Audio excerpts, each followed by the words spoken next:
Hello, seekers. Wildly of Wildly Tarot and Wild Moon Medicine Collective for Women.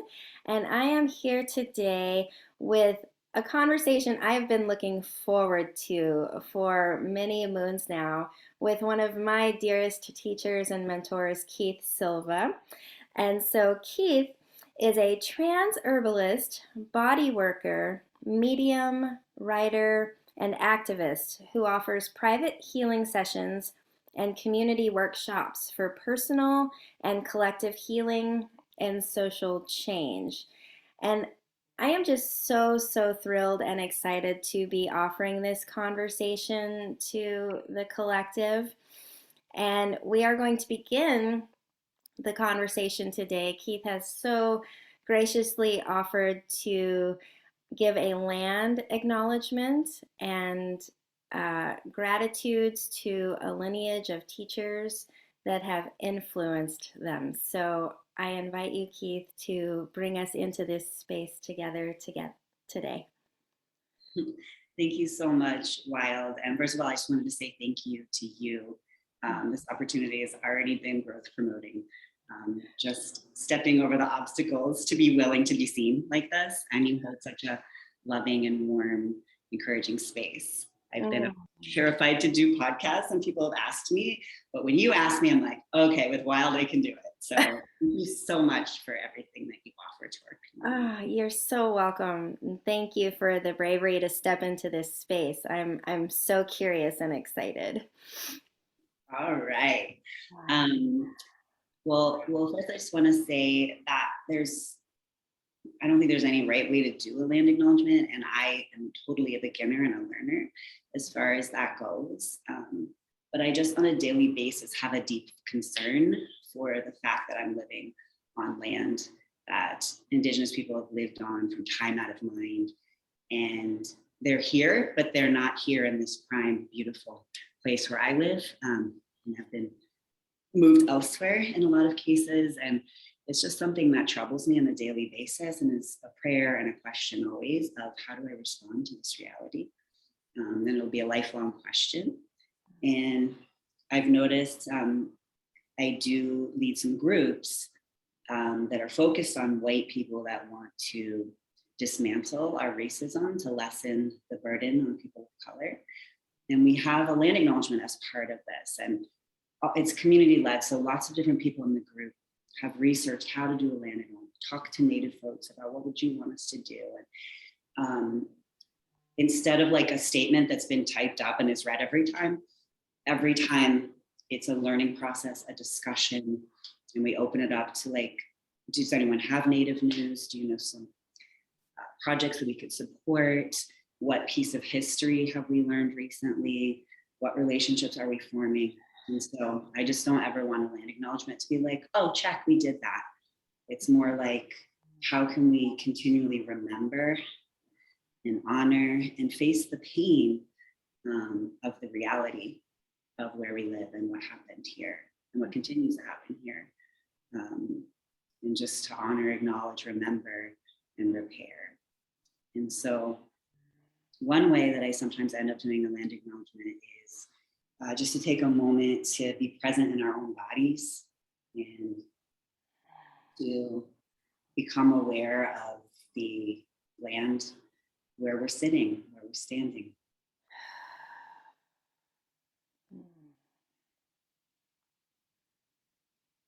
And just inviting in a connection with the mountains that are near you.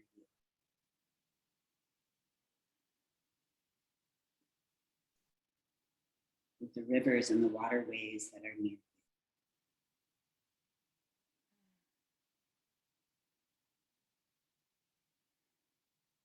And then just bringing that remembrance that is so often erased.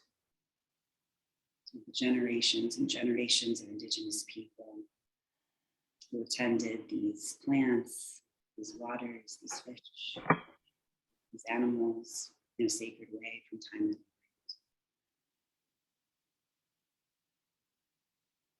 And for me, I like to breathe into the uncomfortability and pain that acknowledging the true history and the true reality brings up in my body. And just breathing through it.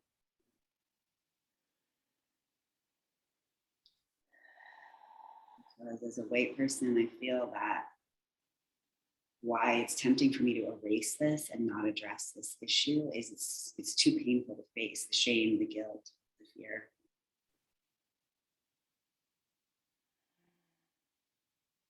And so just taking a moment to be present with all the emotions, and maybe even that tendency to blank out, to leave the body, to check out, to opt out. And just bring myself back. It's okay to look, it's okay to feel. It's okay to know.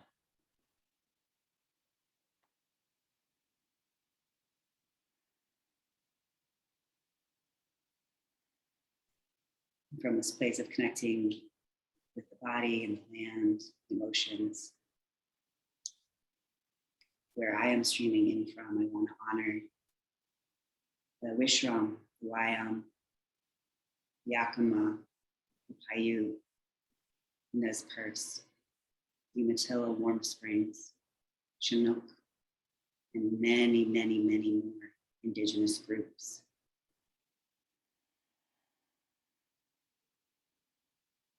Whose ancestral home we are now enjoying and loving. And I like to encourage everyone to explore this idea of land acknowledgement and to continue to raise the awareness of Indigenous people who are so often erased, is to have the conversations and the questions and reach for those relationships and keep learning. And I also wanted to mention some organizations that I love to contribute to in any way I can. Native American Youth and Family Center in Portland. Encourage you to look them up and contribute any way you can. The Canoe Journey Herbalists and Confluence here in the Gorge.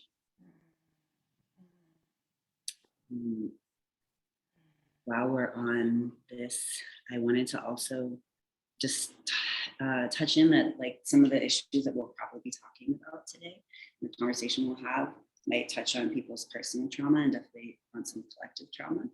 And so it's a little bit of a trigger warning. If you're not up for it right now, that's okay. And if you are, just to know you're not alone in some of the reactions that might come up in yourself. I've got my plants here. Whenever I have difficult conversations, I always have aromatic plants nearby to smell because it calms me down. And I'm a trans person, and I imagine that will come up in our conversation. And I wanted to acknowledge there's 39 trans people that have already been murdered in 2021. And the majority of those wonderful, precious human beings are Black trans women. And so I just want to bring awareness and support to our Black trans women. And there's a beautiful organization in Los Angeles, California, the Unique Women's Coalition in Los Angeles, California. And Wild's going to share a link to that if you can send some support and to other organizations and folks that support Black trans women. Wonderful. And then I also wanted to say that it's been a difficult thing for me to speak to my experience as a trans person. I've been asked in many different capacities to teach different healthcare facilities, schools, be on podcasts, talking about being a trans person and how to support trans people, and I haven't been able to do it. There's too much pain and personal trauma to feel like I'm someone that can educate about it. And so I have really been listening to mentors of mine who are trans, and they're starting to give me words for the inner swirl, for the inner pain, for this chasm that goes on inside when you live in a culture that your identity is, for the most part, problematic for people. People have a problem with us. And I just wanted to name some of the people that are trans folks that have really taught me a lot and that support me and have given me words. So Max Pearl, Mars Wright, Dylan Wilder Quinn, Alok Fade Menon, Kai Chang Tom, and Vimala Sara Mason John. Thank you. Mm. Mm. Thank you so, so much, Keith. I really appreciate and have already learned so much just in this short time that we've shared together. I just want to drop in for listeners that um, my intention with this conversation is to normalize that we are all stepping into tricky and awkward places together. We've all been raised in a culture that has divided us and othered when someone is simply different from ourselves. And so as we move into this conversation, we are open to stepping into those tricksy places and just normalizing education and correction without shaming. This feels like a really important piece for myself as a cisgendered white woman who's doing my own dismantling work. Even in the conversations that Keith and I had prior to hitting the record button, things have come up within me that I was able to lean into and readjust my thinking. And so you may hear this come up in this conversation, and that is perfect and exactly right. We are here together learning one another, learning how we have all been oppressed in some way in the way we think and feel and behave. And so this is the intention we are opening this conversation with today. So again, thank you so much for stepping into this space with me, Keith. And I'm just honoring and really acknowledging that this is a tender space for you, and I'm really grateful for your courage. So, Wild. yeah, yeah, I love you so, so much. And just, yeah, I want to drop this seed as well. Keith has been instrumental in my own healing journey and my own step into personal empowerment as a woman and simply as a human. And I I honor you as a teacher and a mentor, and I feel such gratitude to be able to be on this life path and witnessing one another in our unfolding glory. Thank you so much, Wild. And I was just remembering this gift that you gave me in our community, that it bolsters me up like on a daily basis. That when I was sharing with you some of the difficulties that I have living in a small town as a trans man, you asked me how you could support me. Mm. And I love that question. I Mm. actually don't hear it a lot. And I think people are afraid maybe to say the wrong thing. And I've talked to other trans folks that really have the experience as soon as they come out. There's masses of people that just take 3,000 steps back. Mm. And these are people that I know love me and have indicated that in different ways. And yet there's a huge distance now. And I'm wondering if it is they're afraid to say the wrong thing or afraid to hurt me. And I'd rather much be experience some discomfort and hurt than to be alone. So you asked me this just very directly, and I was able to share that creating some learning spaces for cis folks to start to understand, what life is like for a trans person and how they can support. And you and Amanda helped make this most beautiful class with Dylan Wilder Quinn that I got to participate in and support. And it was like one of the best days of my life to see that there was an entire Zoom room filled with cis folks that cared enough to spend an afternoon listening to us, learning, and doing their best to be allies. And we had Paul A. Wood there helping us, and it was very healing. There were mostly cis people wanting to learn and support. And then we had a few trans folks attend, and some parents came with their adult trans children. and how to reach across and support. So I just thank you so much for being willing to put in that effort and that time and to ask those questions and to show up. So I appreciate you so much. Thank you. Thank you. That was such a beautiful experience that I hope to recreate again in the coming year.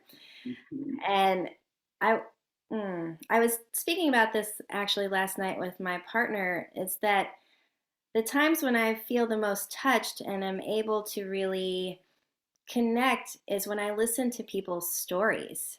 When I step out of my own worldview of thinking, it's so easy to stay in that rigid keyhole of what I know to be true, right? With air quotes there, and actually take in and digest another person's lived experience. That has been the most transformative thing I've experienced thus far in my dismantling journey.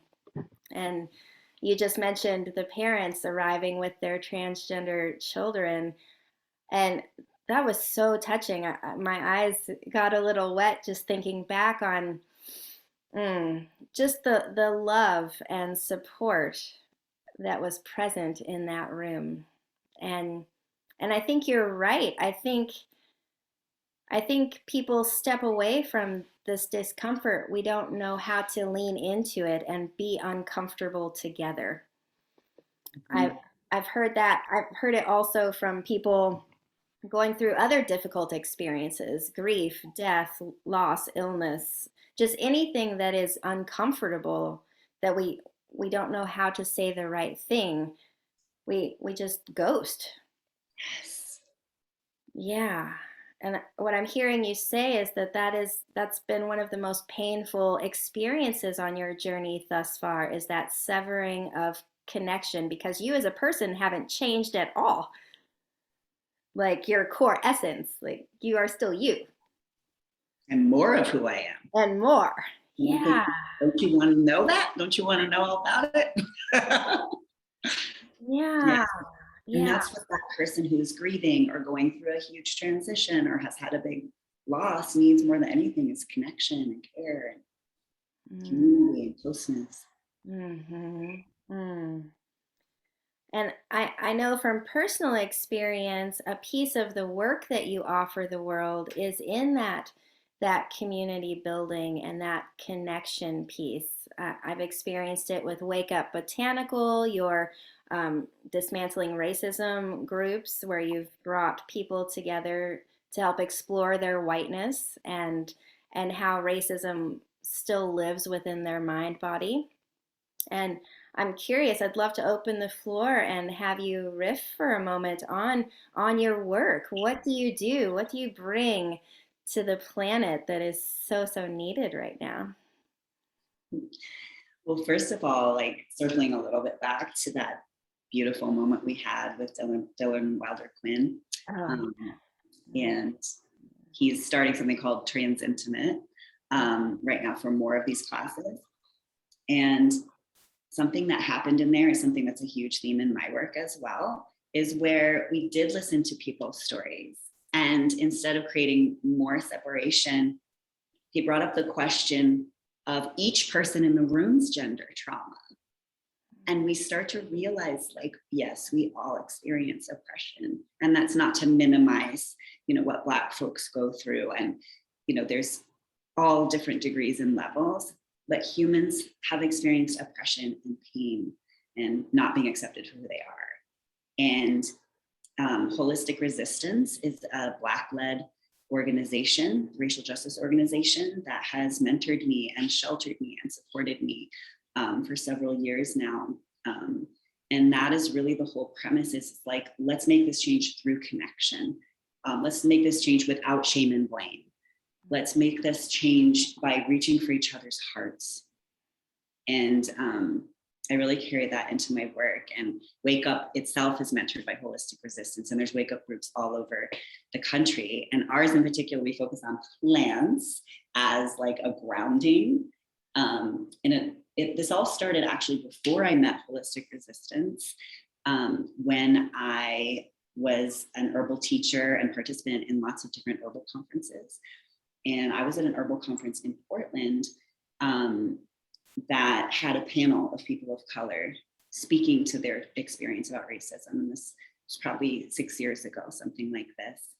And prior to that, most of the herbal conferences were white, you know, like really predominantly white people. And there was something that happened for me in that panel where something cracked in me. I knew racism existed, but it just opened something for me. And it began a huge journey of breaking out. I still have a long way to go, but like breaking out of my little white bubble. And for several years, more and more teachers of color were invited to these venues. And I was just soaking it up, you know, to get different perspectives and the deep power. And I was like, oh, this is amazing. And I was connecting with a Black woman afterwards who had taught there. And I'm like, wasn't that great? And she was like, no. And she let me know all the microaggressions that she'd experienced over the weekend and was never coming back. And then a lot of the other people that were having that same experience, and that I could be in this little bubble having this amazing time and not see what was happening. And so I did similarly what you did with me. I was like, is there some way that I can support you? This just sounds terribly painful. And she let me know that if I would make groups of white folks to talk about racism and unpack it and get some of that gunk out away from them, that perhaps that would lessen the burden and there'd be less of the microaggressions and whatnot, and that the awareness would be raised. And I need to ask her permission before naming her. But as an afterthought, I will ask permission, because I want to give attribution for that seed that she planted, that she was willing to take the time to let me know what would feel supportive to her. And so I started dismantling racism from within with plants. And so we would have herbal teas and a little meditation to get grounded, and we'd work through different writings on racism and just have these conversations. And everyone was very uncomfortable. We'd always have plants in the middle, and just be like, everybody be like clutching a plant, sniffing it, like, oh my God, this is really hard to talk about. But it was really good. But I realized pretty quickly that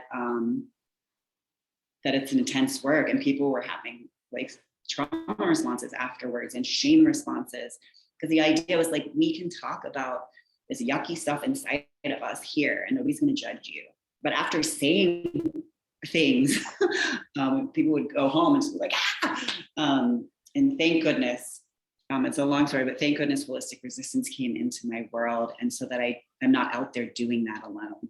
And I think there's a danger as a white person leading anti-racism too, that my white blind spots, could be definitely blurring things. And so really grateful to be under, in the connection with the community and with Black folks that are volunteering to educate white folks, so that I can get that support and accountability.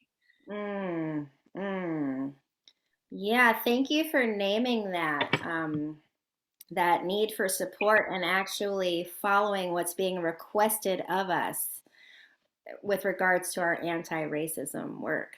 I'm curious if you would be open to, just for listeners who maybe are new to this language, would you be open to giving just a brief definition of what a microaggression is? And just naming that. What is that? I guess I don't feel totally comfortable sharing what that would be for a person of color. I have no idea from listening and hearing. But my personal experience with a microaggression are the day-to-day things that people say, often totally unconsciously, that have a huge effect on my nervous system. There's a whole category of things that people can say to someone who experience oppression to a large degree, that it makes my heart race. I feel like I've been stabbed in the gut. I felt angry. I felt scared. And it's it's not like overt racism, overt transphobia. It's not outwardly violent necessarily, but it just chips away at your wellness and your well-being and your feeling of belonging and safety.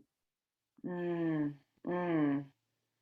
Yeah, my brain is relating it to what I, as a female-bodied person, has experienced with sexism and some of the language that's in our culture that immediately hits my body or degrades something that I consider to be innate to myself. Is that kind of a similar wavelength? And we don't know what those are unless someone from that group, having that experience lets us know, I don't, there's a lot of things that I don't know. And so listening to people's voices and. Yeah, so I'm hearing the medicine here is if someone calls you forward with, hey, that language, that phrase, what that action, this is how it affected me. We're being invited to not take it personally and really see it as a part of the unconscious culture that we are all a part of. Mm-hmm. Yeah. Mm-hmm. And how, like, creating that space of, oh, it's not really about me, it's about how this person feels. And Mm-hmm. because I'm care about human beings, am I willing to adjust the way I speak or think? Mm-hmm. Mm-hmm. And am I willing to go home and take time out of my day to unravel some of my own programming that makes me automatically say those things? Mm-hmm. Take that caring and take some more trainings and some more workshops and really stick my neck out there to learn how I can stop harming people unconsciously. Mm-hmm. Yeah. This is tricksy territory. It's reminding me of what you spoke about in moving through your transition and having people ghost and step away. It really is this practice of learning how to regulate our nervous system so we can continue to step in to the discomfort further until we get down to the truth of it, that it just is, it is what it is, and we are attempting to shift it into something else. Mm-hmm. Mm-hmm. And I feel for myself, my experience has been, sometimes we learn those things in shocking ways. And the kinds of conversations that we have in Wake Up Botanical and Wake Up and in the workshops that Holistic Resistance leads, there is that base of connection without the shame and blame. And I know my brain can't learn very well when I'm feeling under attack. So there's also like the built-in experience of having someone really listen to you in the conversations. We let someone just share, and then the other person's just really holding space for them and letting them know what they hear. And then the person that just got heard and got feedback gets to give you feedback on your feedback.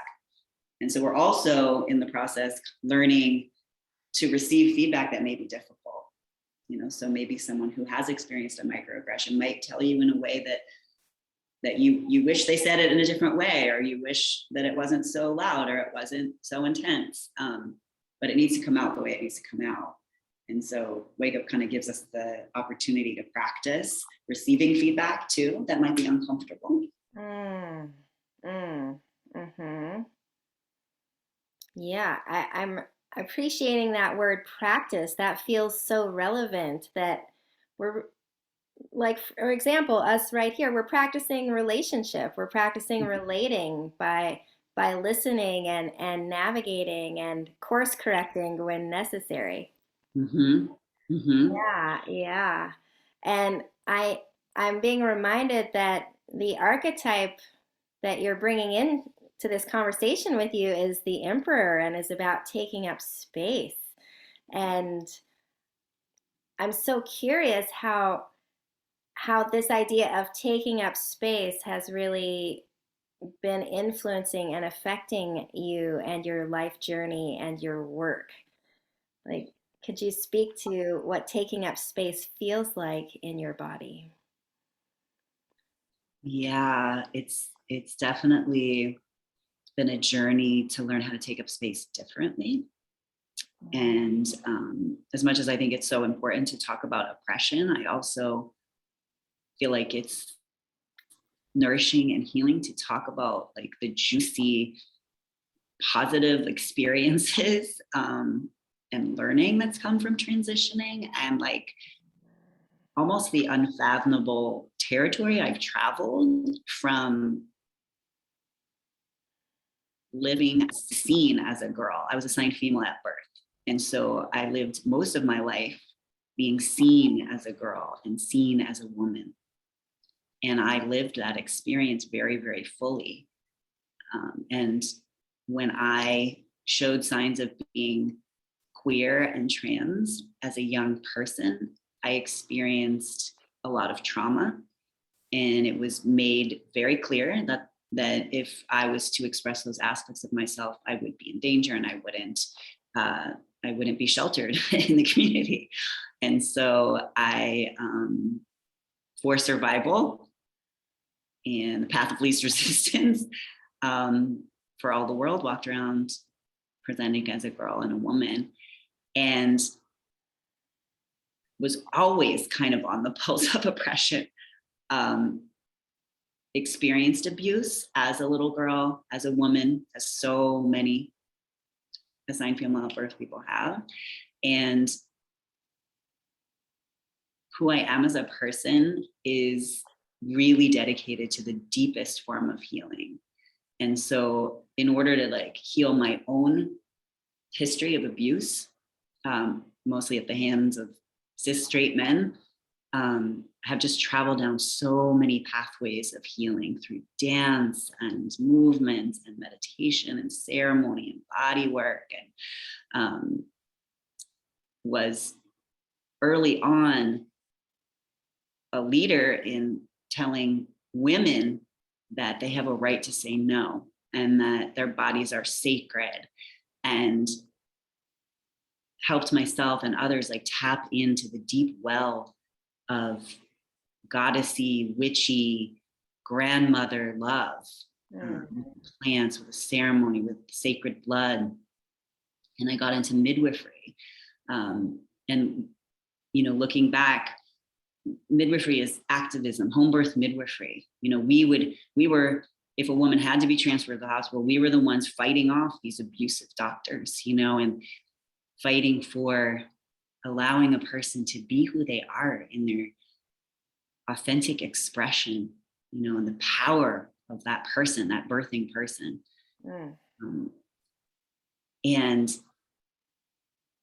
I'm still just in awe of the life path of having, I've birthed babies, I've nursed babies, and to be able to allow that women's wisdom to nourish me and allow so many strong women and grandmothers, you know, took me in. One of them, Miss Beatrice Torres Waite, is, you know, my second mother, my true mother, who let me know, like, you're not crazy. Like, because I was talking to trees and doing all these things that I was judged for my whole life. And she's like, you're not crazy, you're gifted. You know, and in our culture, that's quite normal. And she just took me under her wing.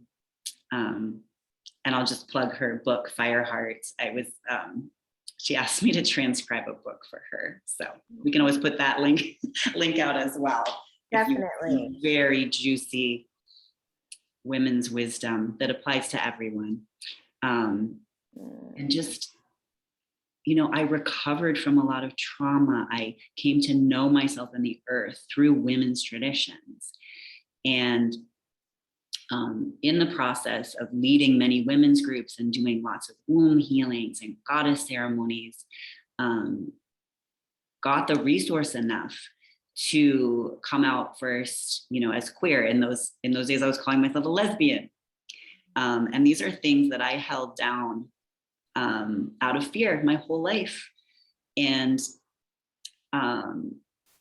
it was the strength of a woman's circle, and the sistership that gave me the strength.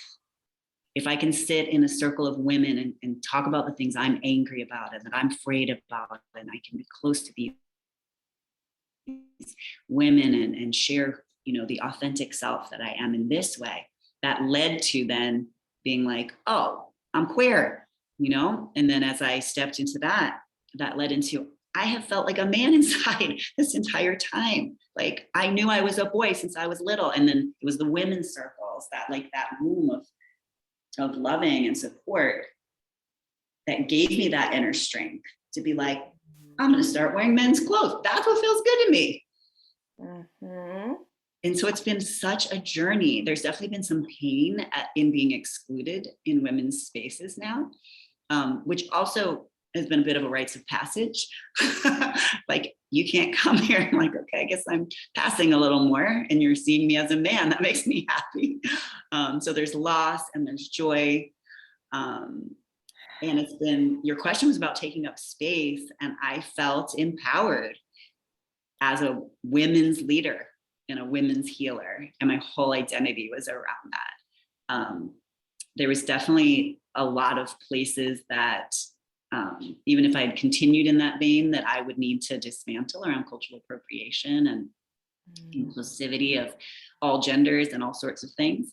But it is so interesting to walk away from like a little mini empire of women's empowerment and be like, actually, I'm a guy. And wow. And then first there was the pain of those doors. I was in so many women's places and spaces. Right. And it was the closing of those doors. And it's like, well, where do I go? And I have gone to trans people as a whole. I've gone to non-binary spaces, and I've gone to men's spaces. And and when I say men's spaces, all men, trans men, cis men, gay men, straight men. And it has been so incredible to be welcomed into those spaces and to make these incredible connections and friendships with men. And there's one thing happening there, is like taking up space with the maleness of myself. It's like, finally, because when I was a little boy, I hung with all the, when I was a little boy, seen as a girl, I would hang out with all the boys. Yeah. And then when I got breasts, that changed, And so to have that brotherhood and that connection with these men has just like fed a very hungry soul. Like it is the bomb of my existence. So fun to have all these male friends. Like, I love them. And at first it was a little scary because I have experienced in the body I was born in, when I was seen as a girl and a woman, I've been attacked, used, terrified, terrorized by men. And in the women's circle, spent years and years raging that out for myself, for my body, for my daughter's body, for my mother's, my grandmother's, I've had rage at men.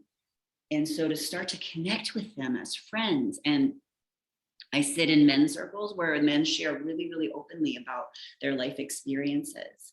And I have come to forgive men, all the men, even the men that do heinous things, because I've been sitting and listening to stories, as you mentioned before, and every single man that I've talked to who shares their story, the cis men who were assigned male at birth, were terrorized. Like the stories of, oh, I wanted to sing show tunes, or I wanted to wear pink, or I had a natural desire to dance, or I wanted to express in this way. Even if they totally resonated with the gender they were assigned at birth, there were gentle aspects of themselves that their fathers beat out of them or shamed out of them. And to hear story after story after story of these sweet, powerful medicine boys that got indoctrinated with the patriarchy Mm. in brutal ways. And along with having anything flowy or emotional or connective or tender or vulnerable being beaten out of them, sexuality, toxic sexuality was introduced. I haven't heard one story yet from a cis man that some older cis man did not introduce them to pornography. At 5 years old, 7 years old, 10 years old, 12 years old. Many of them were also taken to a brothel as their rites of passage. Oh. And so when I see these cis men doing these horrible things, yes, I want them to wake up. Yes, I want them to do the healing. Yes, I want them to stop. But I just have a little bit more, quite a lot more compassion that it's not that man, it's not that human being that I want to hate or cause suffering to. You know, it's the system that is indoctrinating people with violence and with disconnection and with dishonoring. Mm. So I just said a lot, but Yes, thank you. That really gave a lot of texture for this piece of your journey that has been influenced by gender and how you've been perceived versus how you perceived yourself.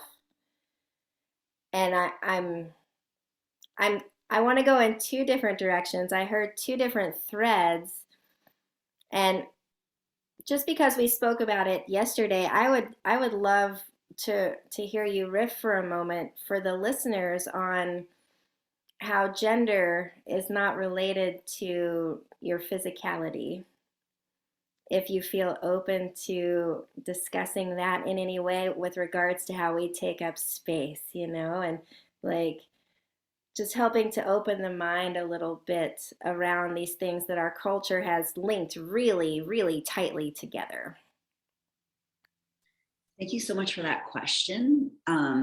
And I'm actually going to defer to the gender unicorn. Google the gender unicorn. Thank you. If you go to my website, keathsilva.org, I have a zine there that breaks this down. This is Gender 101. There's a million videos on it. Yep. The gender unicorn demonstrates it very clearly. I made a zine with my wonderful daughter, Teresa Baxter, just breaking down and I don't want to be the one to do that right now, but Yep. it is work that I hope every single person will do. Because there's so much confusion thinking that gender and sex and sexual orientation are all one thing somehow, but they're all gender identity, gender expression, sexual orientation, sex assigned at birth. They all are different, and each person has a different way of arranging those things. So go find out, do your homework. Perfect. And that will reduce so many microaggressions. So many microaggressions will just go as soon as you understand that those things are separate. They touch each other and can inform each other, but they're separate. Thank you. I will drop that link in the show notes as well for people to check out. Thank you so much. You're so welcome. And there's lots of lovely classes out there on, Gender 101 and how it differs from sexual orientation. And if it's all right, I feel like I would like to take it in a little different direction. Love that. Because I am, as much as I hope this is touching people's hearts and somehow reducing harm to trans folks and just like helping people heal with their own gender trauma, I'm also using this experience to heal and to integrate. Because as amazing it is to have lived, seen as a woman and been in the goddessy, witchy woman world. And I'm not saying that all women are into goddesses and witches, but I am. And then now living in a entirely different experience, it feels like that world died and now I'm in this world. And if I may use this space to like talk about how that's integrating and why that's positive. Yes, I am so down for it. Thank you so much. Well, first of all, I was just remembered, I used to lead priestess processes. and this is really funny when I talk to my guy friends about, they're like, you did what? A group of women for a whole year through, worship and goddesses and how to get in touch with your womb and all of the things, through plants and stones and song and journeying and all the things. And in one of the things I would lead for people is, if you see yourself as a goddess, it would be like a guided meditation. When I say journey, I just mean like a guided meditation. I'd give them like, how do you see yourself? What are you holding? What are you wearing? What are you sitting on? What's your throne? And, just like a little taste of your own medicine. And in mine, I had a beard and I was a goddess with a beard. And in one hand, I was holding a plant. And in the other hand, I was holding this beautiful wand that was both male and both female. And I feel that I'm really, really stepping into that. And surprise, surprise, I still do womb work. But I'll use different language depending on who I'm working with. What is it that you call your body?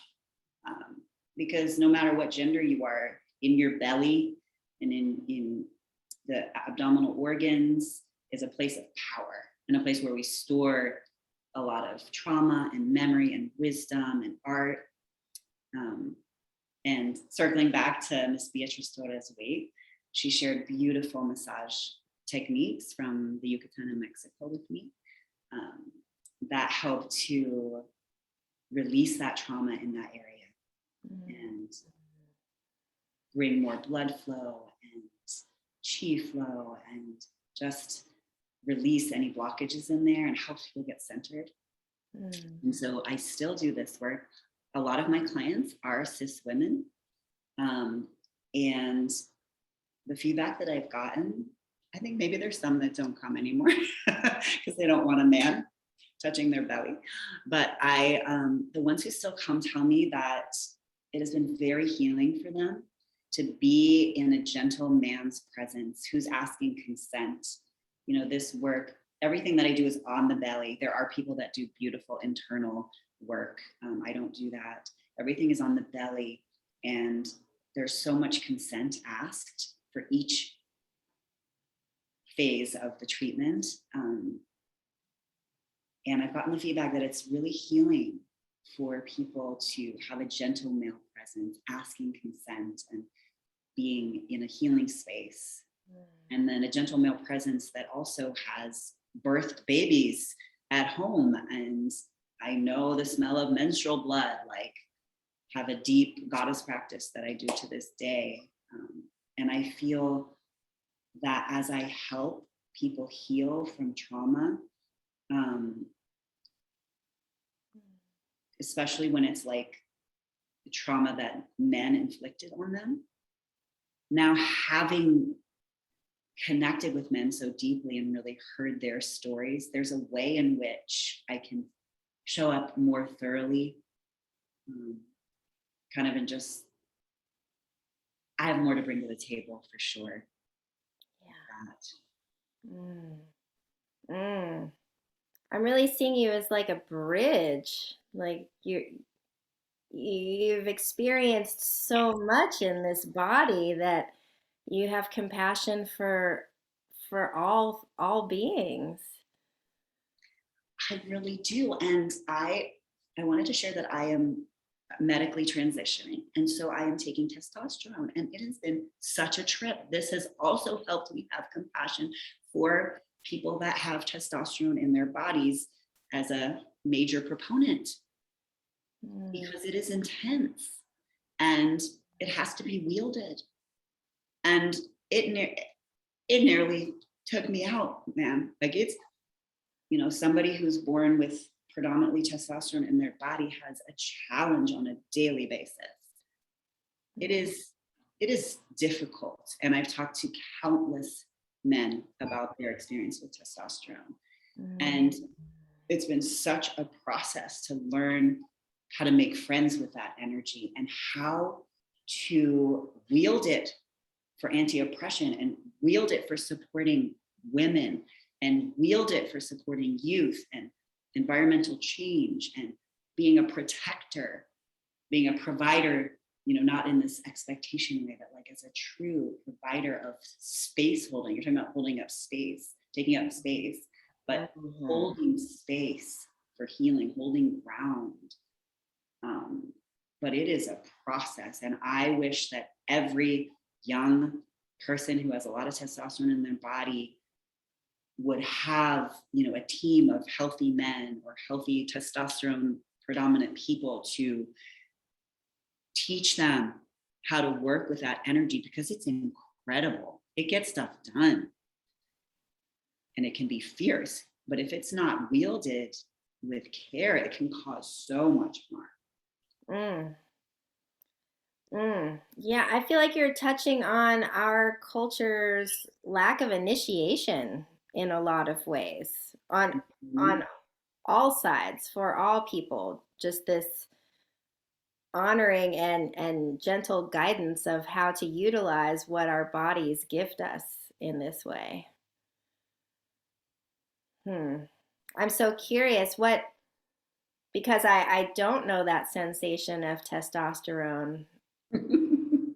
Like what if you feel like giving us a texture of what was so challenging and tricksy with it.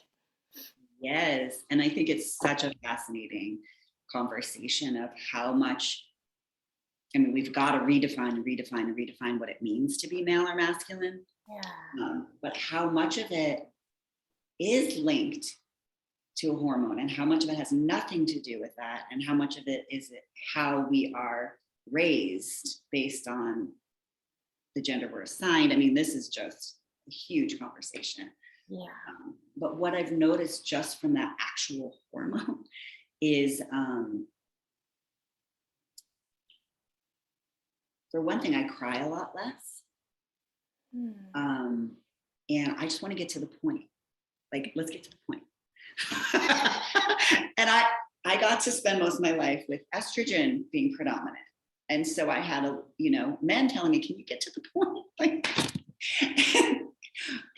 it takes more patience now. You need to listen to something like that has a lot of circling to it. And like, what are you actually trying to tell me?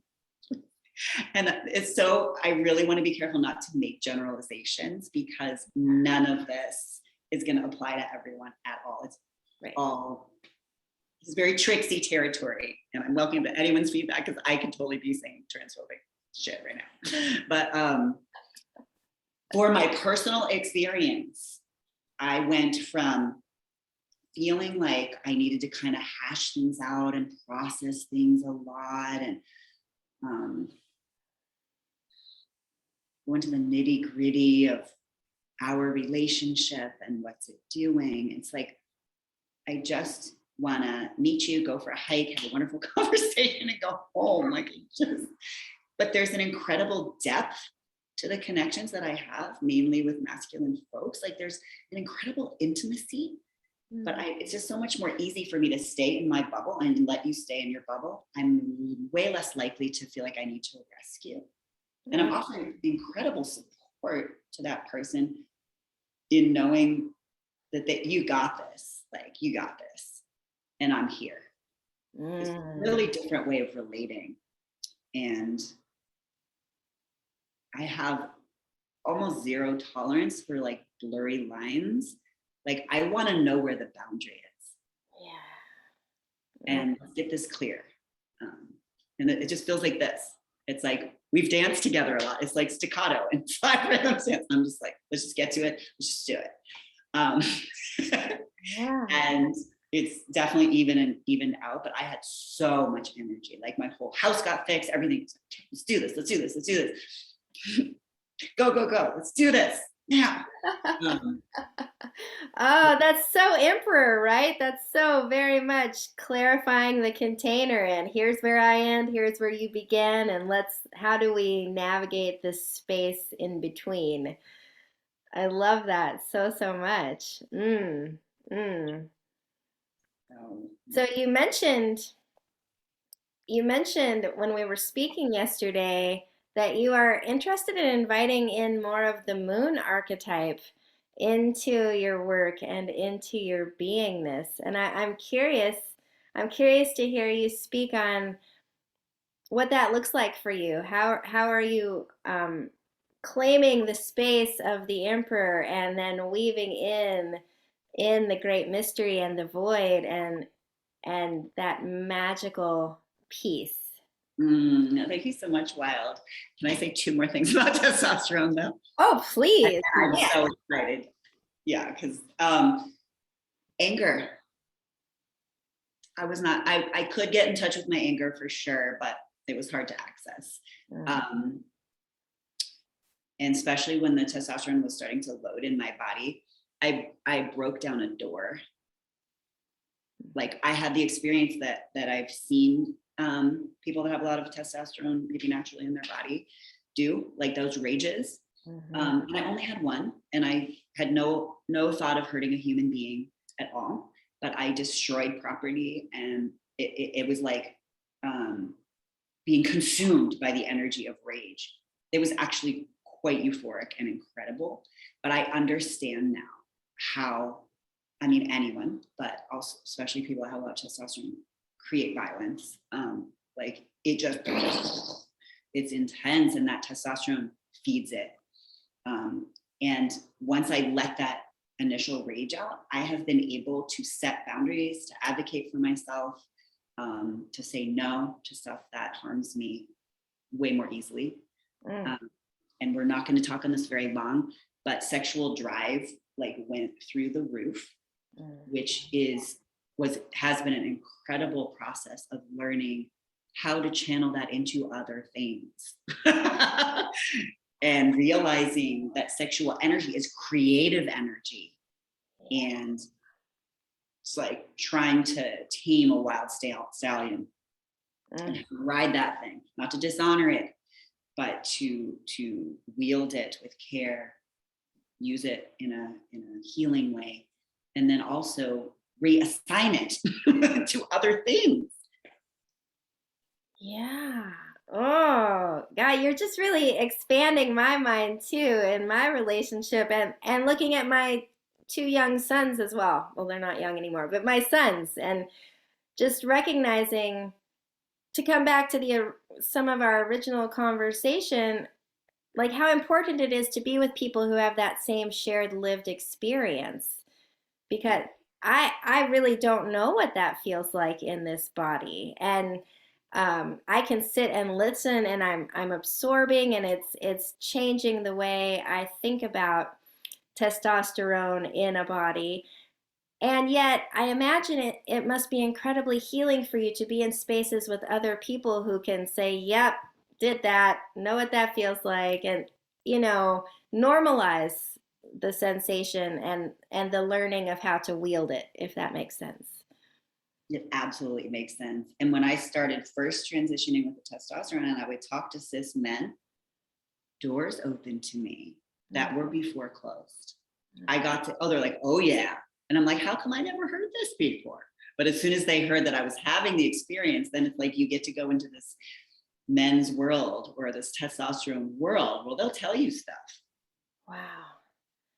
Like, Wow. whoa. So it's been really juicy. Oh, It's been so juicy. And as far as the moon, life is just so full of curiosity and mystery, because what I realized stepping into my manhood is that I have an incredible woman inside me that I had never met. So I registered myself as a boy from little, and then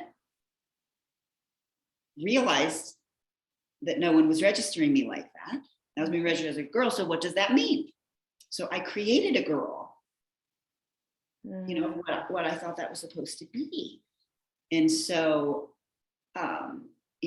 sometimes people talk about like that part of me died, or that's my dead name, or that something died, but it wasn't a part of me. Mm, What died was the cultural idea of what I was supposed to be.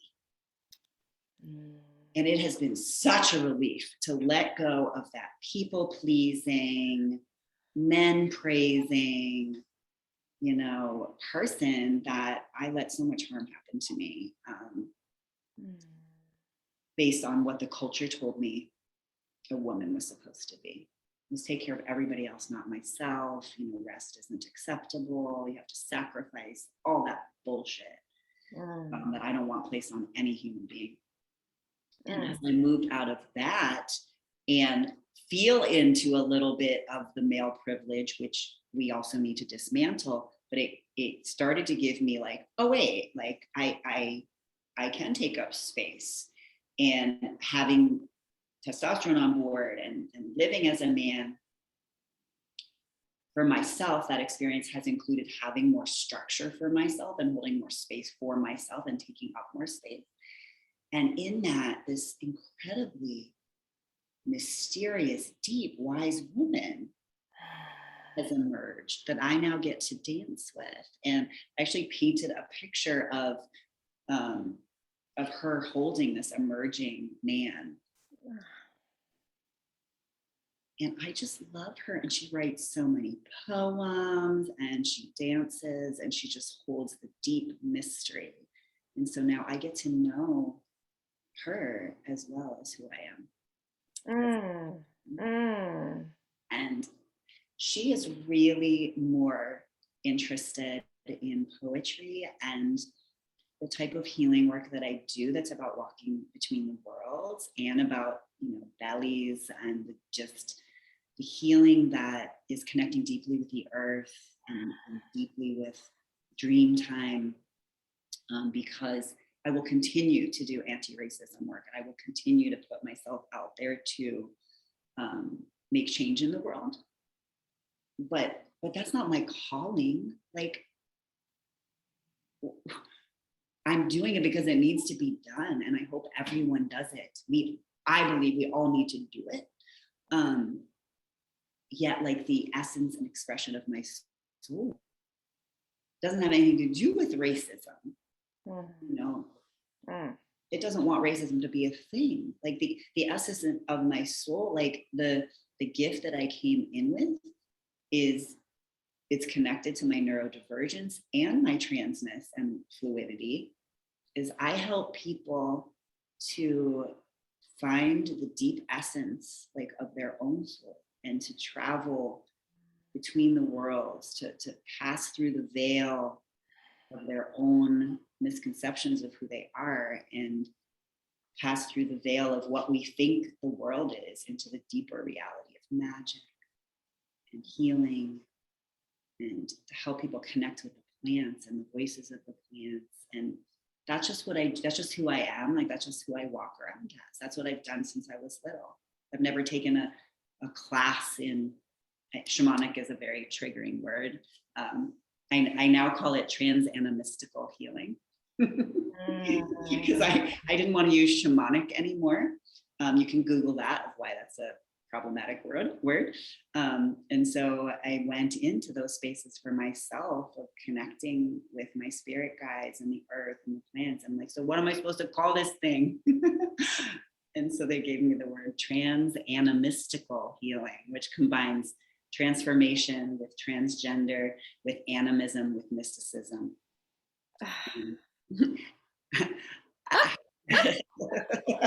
I love that so, so much. And it's just so ripe and perfect for what I personally have experienced as your work. It's all encompassing, just the fullness that you offer of yourself into your work is really admirable. And yeah, I'm just so honored and so grateful to see an embodied mm, example of how to live your unique frequency and do your work while also showing up to hold your part in the paradigm crumbling and re-emerging as the new earth we're moving towards. That's really beautiful. And I'm hearing in your share that you're really learning how to employ boundaries in that space too, of not getting lost in the um, I don't want to use the word savior, but I don't know what the other word is. Just getting lost in doing this and not also tending your own garden and what you're here to bring to the world. Absolutely. And like the more I return to that deeper mystical work, I realize that they're not separate. And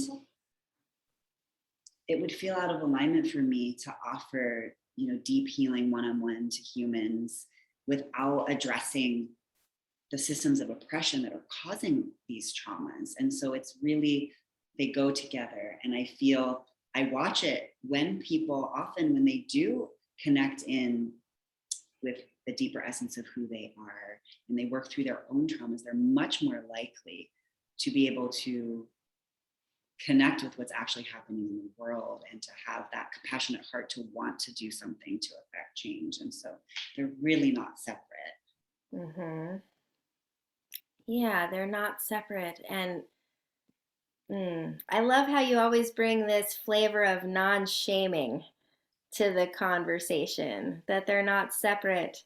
And I get to be whomever I am in this experience of supporting the collective doing the work. Like Mm-hmm. I so appreciate that you bring the plants in with your anti-racism work. That's something that I've not really seen in other spaces. And I just adore you and the way that you weave together the wholeness of this earth journey in everything that you do. And it always seems to come back to the plants. Mm, mm.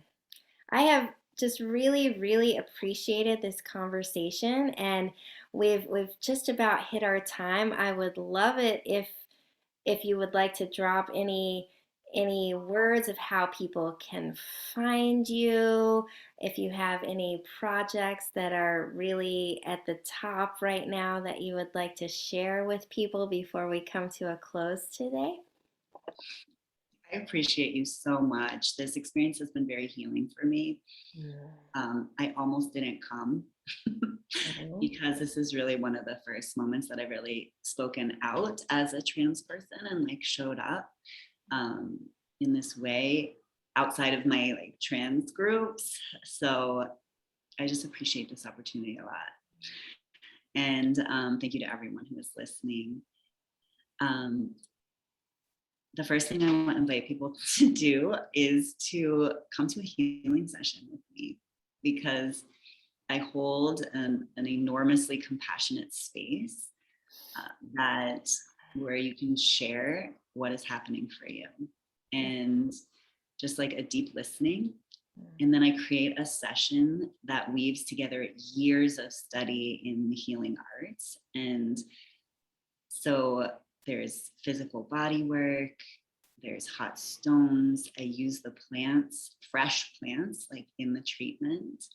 And depending on what the person wants, we hold a space where they can go into basically an altered reality for themselves, like an altered state that has nothing to do with any psychedelic um, compounds. Like I'm not giving you anything. It's being able to hold the space to support you to go into your natural, deeper states of consciousness and find parts of yourself that have been lost, meet spirit guides and well ancestors that are here to support you, learn more deeply what your life purpose is, and maybe cry, maybe go through an initiation. Um, and the work is so deep. And my favorite thing is seeing the person on the other side of that, often looking very different and more vibrant and like, oh, you're really here.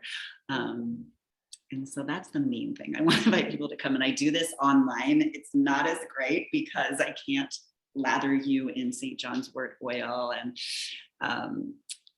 put the plants and the roses on your heart, but I can deeply do this work over the internet as well on Zoom. But I really would love people to come receive this healing because it's the favorite thing that I do. And then I would love you to listen to my poetry and let me know how you like it. It's on Transanimystical Poetics on Instagram. And I have a book coming out of poems called Lady Death and Other Poems Venerating Change. My incredible daughter is making the cover for. You are so welcome to come to Wake Up Botanical. We meet sometimes in person in Hood River. Soon we'll meet in person in LA. And we meet on Zoom once a month to have compassionate anti-racism conversations with help from the plants. And lastly, I teach herbal medicine classes, like multidisciplinary as far as intuition, science, hands-on, all of that. I have one coming up at Moon Mountain Highway in November, and I teach them online. And I also do mentorships one-on-one for folks that want to deepen in their relationships with the plants. I do one-on-one herbal consultations and mentorships around connecting in with your own form of ritual.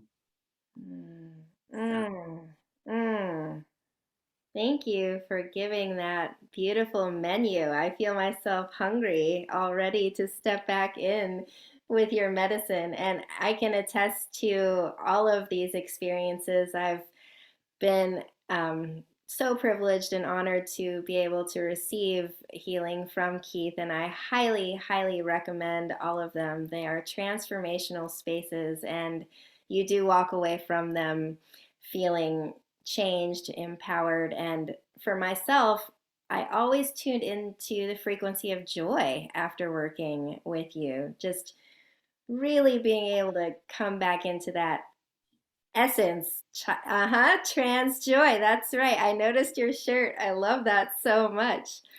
So much. From Mars Right makes these. So, so sweet. Oh, yes. So we will put links to all of those experiences in the show notes, as well as links to Holistic Resistance and Confluence and a few other places that I highly encourage you to check out, donate, get involved, learn, do what you can to dismantle your own cages in your mind. And thank you all so, so much for listening to our conversation here. I hope it was supportive and illuminating. If you have any questions, feel free to email. I would love to help connect you with more resources and guidance. And Keath, thank you so, so much for sharing your time and precious energy in this experience. I know I learned a lot, and I know that other people will as well. I appreciate your emotional labor here today. Thank you so much, Wild. And just thank you to everyone who's informed both of us, on our paths. And I always want to say I am so open to feedback because we touched on a lot of really touchy topics. And so I am so open to hear and learn from everyone. So please, any comment, even if it's uncomfortable, I want to grow and learn as well. So it's all welcome. Beautiful. Thank you so much. Yeah, let's continue the conversation. We are both here to be called forward and to continue our learning and evolution. And yeah, just sending so much gratitude. So much gratitude. Thank you so much.